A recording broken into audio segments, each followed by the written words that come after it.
C'est tellement misogyne que tout ce que vous pensez savoir sur votre corps est probablement faux. Et aujourd'hui, on va parler de la transpiration et du cycle menstruel.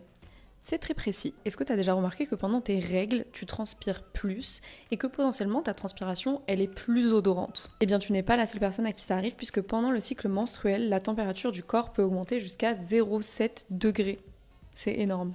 Et ça se passe notamment et surtout pendant la phase lutéale, donc la phase juste après ton ovulation et juste avant tes menstruations. Ton taux hormonal de progestérone va augmenter, ça va stimuler ton métabolisme basal et donc augmenter la température de ton corps. Et si à l'intérieur de ton corps il fait 0,7 degrés de plus, eh bien ton corps a besoin de réguler tout ça, parce qu'on n'est pas fait et pas faite pour vivre à 0,7 degrés supplémentaires. Et donc pour réguler cette chaleur, qu'est-ce que fait le corps? Eh bien il transpire. Donc ça c'est ta semaine avant tes règles. Maintenant pendant tes règles tu vas avoir une chute des hormones qui s'appelle les œstrogènes, mais vraiment en mode chute libre. Cette chute qui est assez brutale, eh bien elle va déséquilibrer le fonctionnement de ce qu'on appelle les glandes sudoripares qui sont en fait les glandes responsables de la transpiration. Résultat, on transpire plus, parfois de manière localisée, de manière un peu soudaine aussi, et à des endroits qui sont riches en glandes apocrines, donc par exemple les aisselles, l'aine ou au niveau du torse. Et si tu trouves que tu pues plus pendant tes règles, eh bien c'est normal aussi. De base, la transpiration elle est inodore. Et c'est quand elle entre en contact avec les bactéries qu'on a sur la peau qu'il y a une odeur qui se crée.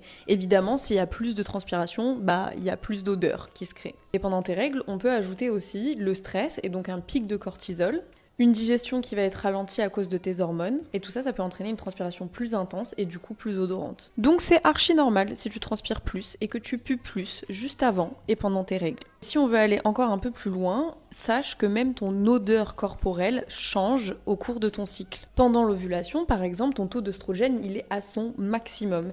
Et donc tes phéromones, les petites molécules chimiques qui sont sécrétées par ton corps et qui donnent ton odeur à ton corps, eh bien elles sont beaucoup plus actives pendant cette phase-là d'ovulation. Il y a des études qui se sont penchées sur le sujet et qui disent que notre odeur pendant la phase d'ovulation est l'odeur la plus attirante physiologiquement parlant, parce que du coup c'est le moment pour une éventuelle fécondation et pour maximiser la reproduction. À l'inverse, pendant les menstruations ou pendant la ménopause, quand les œstrogènes chutent, eh bien c'est là où notre odeur corporelle est censée être la moins attirante. C'est ce qu'on appelle la communication chimique. Et si vous avez un chien, vous avez peut-être déjà remarqué qu'ils sont attirés par certains moments de notre cycle, notamment pendant les menstruations, parce que les chiens ont une capacité beaucoup plus importante à sentir ces phéromones que nous. Notre cycle menstruel joue sur plein de choses, et notamment sur l'abondance de notre transpiration, l'odeur de celle-ci et notre odeur corporelle. Voilà, maintenant tu sais.